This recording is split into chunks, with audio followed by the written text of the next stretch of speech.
Okay, back to the other side of Rosemont, moving our way across down the main line, entering a venerable old module built also by A.J. Murphy. He calls this module the Cut. And after the Cut, yet another A.J. module, Acme Manufacturing, which has a small runaround and an industry. And then a module I'm responsible for, but now is owned by A.J. Murphy. This was the first module I ever built, Valspar, representing a paint factory, which still exists, but no longer has this kooky mural. And I looked it up before doing this video. Valspar module will be of legal drinking age in less than a year. So this one's been around a long time and been to a lot of different shows. AJ's done a great job. He's refreshed the scenery along with John Zacharias. And here it is once again. Another AJ module, this one he calls City Curve, and it's been part of his stable of modules for quite some time. Has that sort of characteristic dense urban feel that AJ's so good at representing, with just details that you could spend a long time looking at.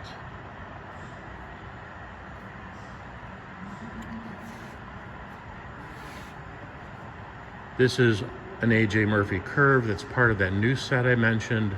He's calling this one Industrial Curve. And the scenery's not done, but you can get a really good idea of where it's going. Looks like it won't be too long before he's done with it. And another one, new one, he has had a module called City Curve for a long time, and he's calling this one City Curve 2. And we're, again, using all these new AJ modules independently, but in some future setup they will turn into a balloon track as appropriate. City Junction by AJ. If you've seen a lot of Minnesota Free-mo layouts in the past, you've seen City Junction. He's added the lights relatively recently. It's a great touch. The donut shop's really popular with the crowd, and it is basically from this module on this layout. If you go left, you enter our branch line, and if you go right, you continue down the main. Coming off of City Junction, we have a 221 transition module that Mark Galadowicz, tongue-in-cheek, simply named 221.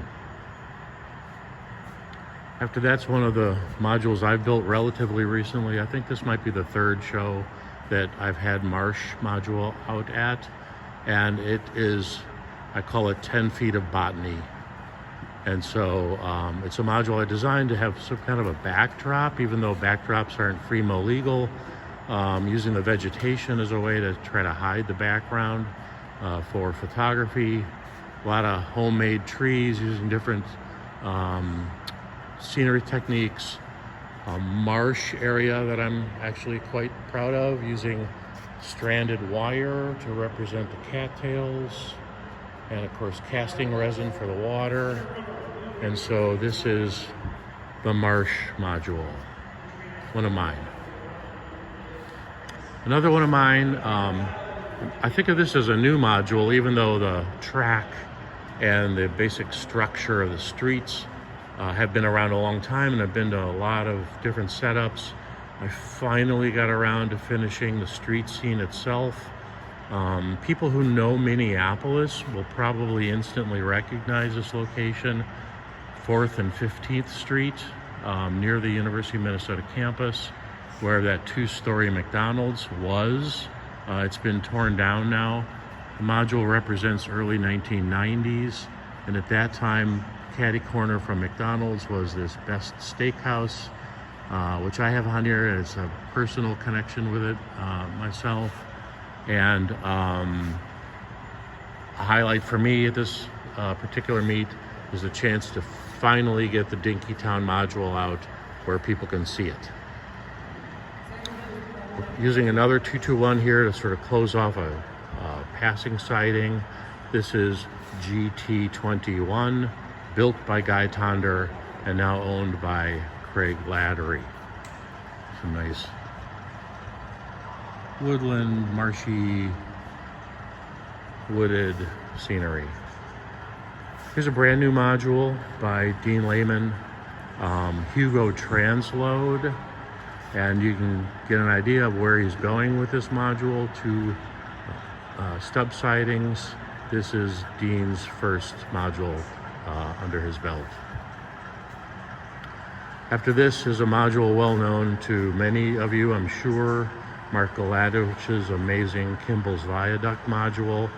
Has been to many shows, regional, national train shows, and others. Kimball's viaduct is a prototype location on the B&LE in western Pennsylvania.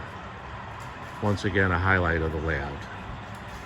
Scenic Curve is one of AJ's older modules, not part of the Loop series, or maybe, I guess it is. And so here we are at Scenic Curve, which has been to many setups before. Now one of AJ's new modules, and there's Brian Howell back there. Hi, Brian. One of AJ's new curves. He's calling this one Overpass Curve, and I guess we can understand why it's called Overpass Curve by looking at it. Deep Cove is a Jeff McCaffrey module. Jeff has an interest in somewhat older time era than most of us, steam era, so he's got the small depot, and here we are at Deep Cove. Give you a chance to see a little bit more of it here. Jeff McCaffrey. After Deep Cove, we have Atwood North, Brian Mackert.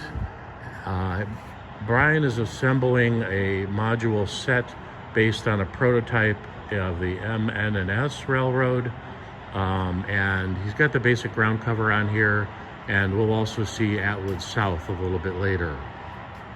I'm going to stop the video so I can get to the other side of the layout so you can get a better look at the next module. Okay, from the other side of Atwood North, we're panning, continuing along the main line. We've got a double track section now, which we're using functionally as a passing siding here. Here's a module built by Guy Tonder, owned by Craig Lattery. Guy had an interest in Montana, and so a lot of his scenery tended to be this sort of western, coniferous, tall mountain type scenery. He's got the A-frame up there, East Mirror. Has been around a long time.